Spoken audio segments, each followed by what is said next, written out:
Sono ben 15 le prestazioni mammografiche e le consulenze erogate dall'ASP di Agrigento nel corso della sola prima mattinata dell'Open Week dedicata alla prevenzione del tumore al seno,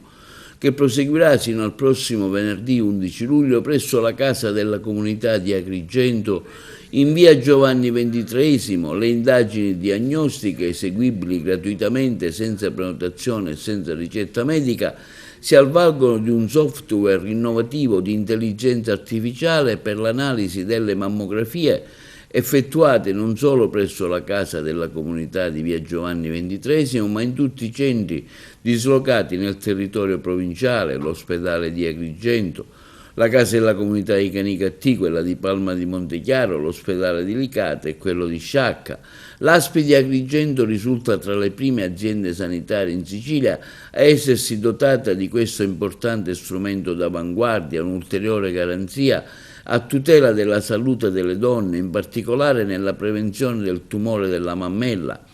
Difatti, oltre alla doppia lettura effettuata dai 2 lettori certificati,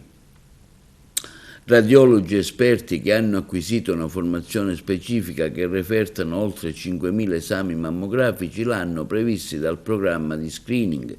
Viene oggi effettuata una terza lettura da parte di uno dei migliori software in ambito senologico per la detenzione dei tumori, che dai dati di lettura hanno consentito un incremento della sensibilità rispetto all'occhio umano nella detenzione di alterazioni sospette all'esame mammografico. L'auspicio della direzione dell'ASP di Agrigento è che la nuova freccia